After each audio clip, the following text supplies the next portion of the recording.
Hello, welcome back to my channel. Welcome to today's video. Today's video is going to be meals of the week. I feel like I haven't done this in a while, but meals of the week is such an easy way to show you what we eat on a day-to-day basis, but also share lots of our sort of affordable, nutritious but delicious meals that we have on a day-to-day basis. So yeah, we've had a very good week eating wise, so I'm excited to show you the meals. Also, this video is very kindly sponsored by HelloFresh. So if you don't know about HelloFresh, it's a meal delivery service. Now, I've worked with HelloFresh for a long time now, but outside of working with HelloFresh, I'm actually a customer myself. I absolutely love HelloFresh. So HelloFresh for me is all about trying new recipes and new flavors that I haven't necessarily tried yet. Because they send you exactly what you need to make the perfectly portioned meal. There's going to be no waste. I know I've just got the ingredients to make that one meal and I can try it out. If I love it, great. If I don't, well, I've not really lost anything. Just on a side note, I have never not enjoyed a meal I have got from HelloFresh. We order HelloFresh about once a month. We normally get a mixture of family, speedy and premium meals. Family meals because we need something that everybody's gonna eat and that's delicious and has like all the nutritional benefits of just everything. But also speedy because I'm a mum of a toddler, so making things in a rush, but also making sure it's like a really delicious meal is very important to me. And premium because Fred and I like to have like a date night at home every now and then. It saves us money from going out and getting a meal out, but it feels like we're eating out. Yeah, I'm actually starting off with the meals of the week with one of the HelloFresh dinners. I had a really busy day on the day that I filmed this. I made this in honestly 20 minutes. It was the quickest meal.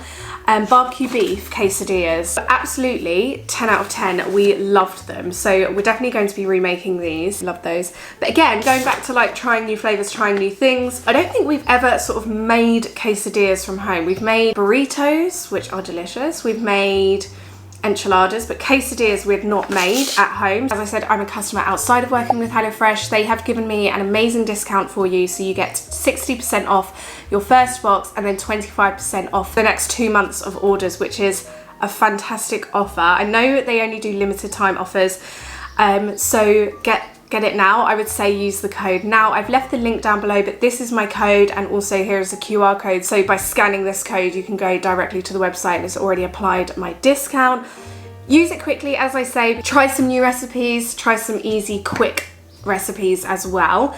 Maybe try the one I've recommended, barbecue beef quesadillas, because I genuinely absolutely love that recipe and we will be making it again. And I couldn't believe how easy it was. Yeah, enjoy this week's meals because there's some great meals coming up. And yeah, if you're not already, subscribe, give this video a thumbs up, and let's go. As I mentioned, these are the cheesy beef quesadillas. They were so easy to make. I can't believe I've not attempted them before. They were delicious. First thing I did was brown off the mince with some minced garlic. If you buy minced garlic, then you'll probably save yourself a bit of money by just investing in a mincer like I always use. So I will link that one down below because I looked at the price of minced garlic the other day and I could not believe how expensive it was. But yeah, mince your own garlic and I threw it in with the beef. What I love is all the spices are together. This was called, I believe it was called South American spice. I've never actually seen that in the shops. But I'm definitely going to look out for it in the future because it was delicious. And yeah, the recipe was so super simple and basic. Essentially add the seasoning, add salt and pepper, add some water and tomato puree. And as you can see there, like, look how like sort of rich the dark meat is. Oh gosh, it was so good. I made them a little bit differently to how the recipe card lays them flat, put them upwards, if that makes sense. But it worked really well in the oven, just using an oven dish like this.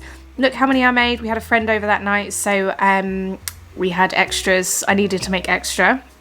As I said, use my code if you want 60% off, but these were so good and so simple. So I just need to find I think it's the South American spice mix from the shops. And yeah, that's probably going to be a regular in our household. Make a salad. I made this salad dressing, super simple. With a salad dressing, you need something sweet, something sour. Oh, and a fat, that's it. So I used honey, oil, and lemon.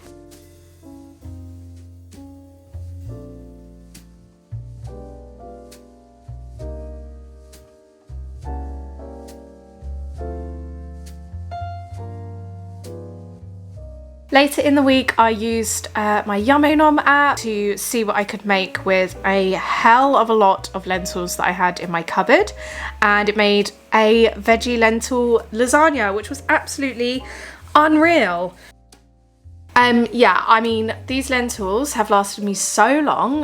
My mum got me them from Costco, I think. So yeah, really, really good to make delicious, nutritious, but very cheap meals. I love cooking with lentils. So first things first, I measured 2.5 cups of the red lentils, put them in a sieve and thoroughly rinsed them under running water. You'll notice the water is so murky when you're washing off lentils. It's so important to wash them off because that murkiness will totally ruin your dish. So I thoroughly washed 2.5 cups of red split lentils and left those in the sieve whilst I prepared some of the veggies because I was going to saute the veggies. So the veggies, I used just a kind of a mixture of what I have in my fridge that I knew would go into a normal lasagna. So I used some celery sticks, I used 2 celery sticks. I used some old peppers that seriously needed eating. I wouldn't normally put pepper into a lasagna, but I did today. So a green and red pepper, I believe.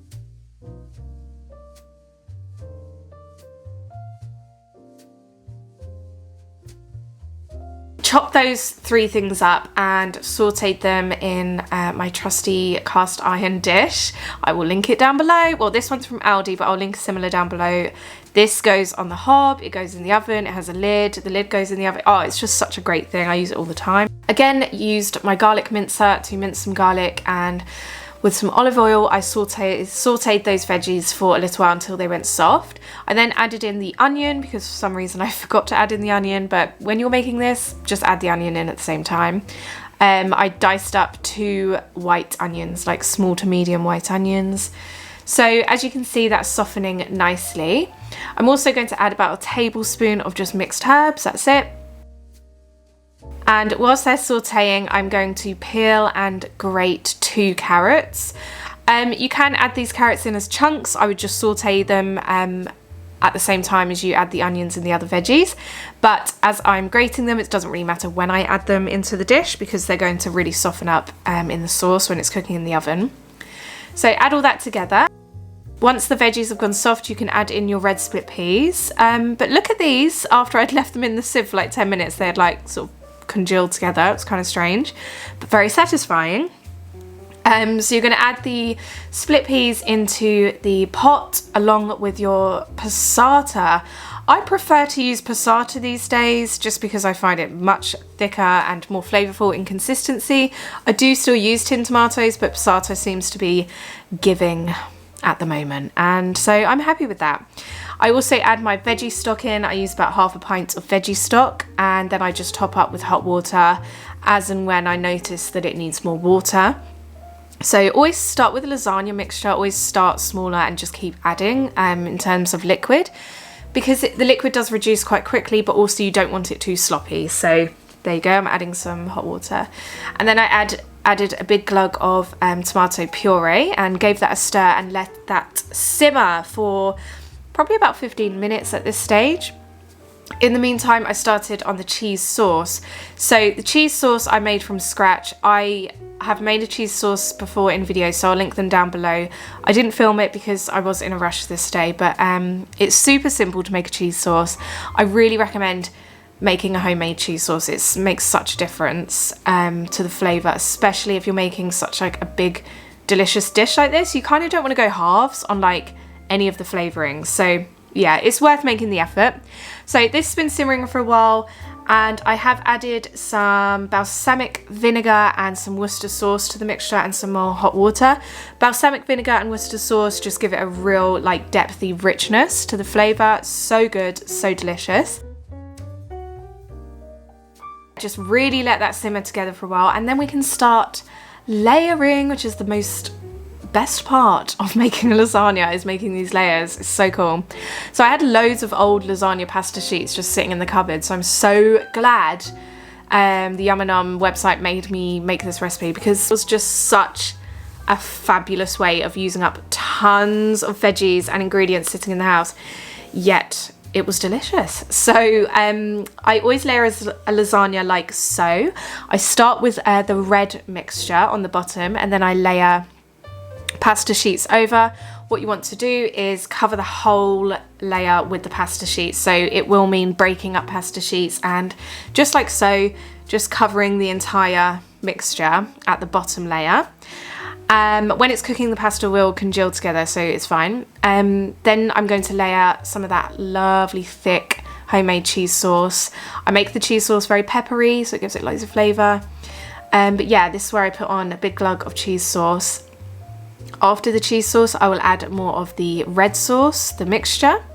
I have a serious question. How do you layer your lasagna? This is how I layer mine. I will repeat these layers now. So I will do pasta, cheese sauce, red sauce, pasta, cheese sauce, red sauce, and then I will finish with pasta and then cheese sauce on the top. Lawrence does it differently to me. He layers red sauce pasta, white sauce pasta, red sauce pasta. I just feel like that's pasta overkill, but how do you layer yours? I really need to know now. So yeah, as I said, on the top layer, you're going to add the rest of the cheese sauce. You want a massive load of cheese sauce at the top because it's going to be so creamy and delicious, and it's going to cook. Oh, it's just going to make this gorgeous, like, chewy, cheesy layer on top of your lasagna. Like so. As you can see, it's out of the oven. In hindsight, I didn't actually add enough cheese sauce, or I didn't spread it to the corners enough. Hence, it's gone a bit brown. But it is meant to look like that, and I'm telling you, this lasagna, for a lentil lasagna, this was a 10 out of 10. So obviously we're gonna have some for dinner tonight, but generally this is for the freezer stock. By the way, I serve lasagna with coleslaw because I'm a savage, and coleslaw and lasagna go very well together. But I'm just serving up here. I did actually serve up huge portions. Some of these portions are actually also for Oren, by the way. So the portions are big, but I do cut some off our plates and give to my son. And yeah, served with coleslaw, and it was delicious. Later on that night, when the lasagna had completely cooled down, I split this into 6 different adult portions. So I've got 6 different dinners sitting in my freezer now of lasagna. It's so easy to sort of freeze batch cook lasagna for the freezer because it's so easy to reheat. When reheating, I do recommend you put it in a cast iron dish and cover completely with tin foil, because you don't want it to dry out, especially lentils. Lentils do go a bit claggy and dry if there's not enough moisture. So cover up and cook when you are reheating. But yeah, just such an easy, simple thing. I'm thinking of doing a batch cook for my freezer series soon because there's so much I want to sort of batch cook at the moment. So if you want to see that, just let me know. Maybe give this video a thumbs up, then I'll sort of know lots of people want to see it. But yeah, the lasagna is gorgeous and I really recommend.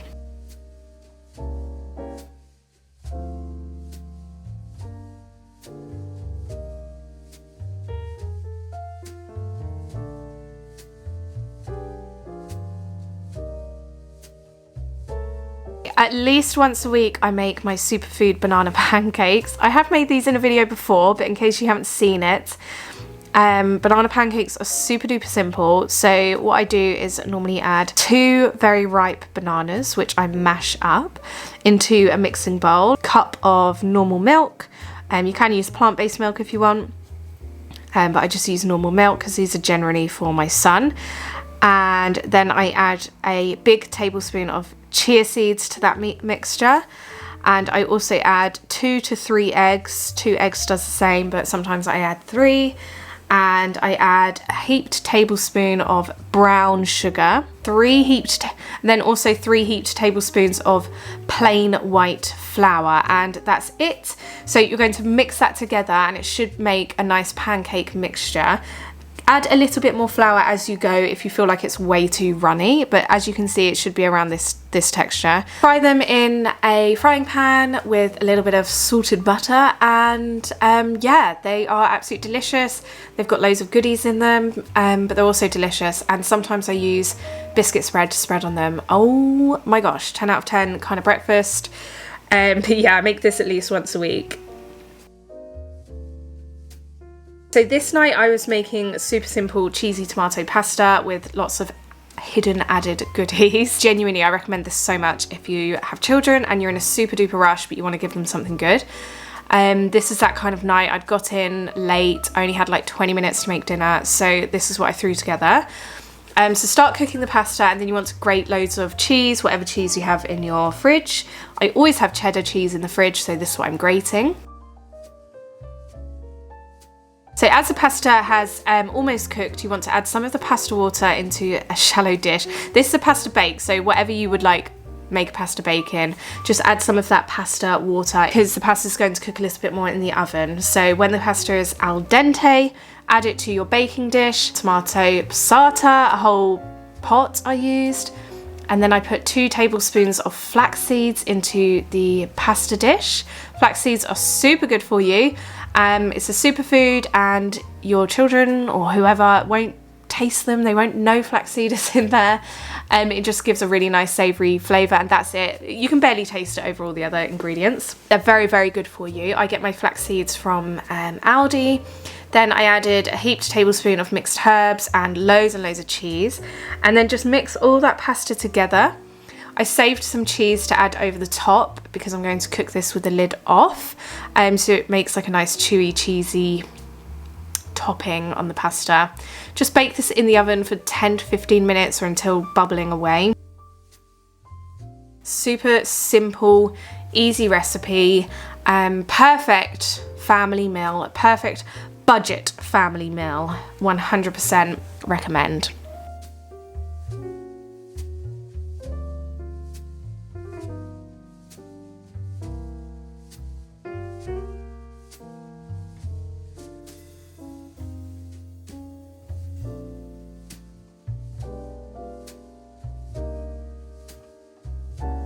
This is Lawrence's hand, by the way. He's wearing a bracelet because my niece made him a bracelet.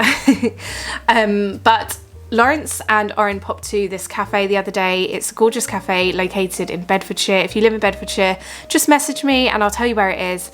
But it's a cafe run by adults with disabilities, and Oren and Lawrence went there for a cup of tea the other day, and they harvested a load of the broad beans that they had been growing at the cafe. So that's fantastic. So we made this gorgeous salad, mozzarella, tomato, pine nuts toasted with garlicky broad beans, and it was a wonderful lunch. We really enjoyed that. So yeah, and then this day, just to keep things real, I made the healthiest breakfast I've had in a while, which was vegan sausage rolls, air fried. They are so good in the air fry, by the way. They only take like 10 minutes, if that, and they come out risen, golden, crunchy, soft. Oh, so good. And then I had a iced coffee. This coffee machine, by the way, I have linked down below. It's a Hotel Chocolat Velvetizer, and I 10 out of 10 recommend it. I just use it all the time for hot chocolates and coffees and things. So yeah, that's just keeping it real. I hope you enjoyed today's video, and I'll see you again for another one really soon. Make sure you give the video a thumbs up because it really means the world to me. And yeah, bye.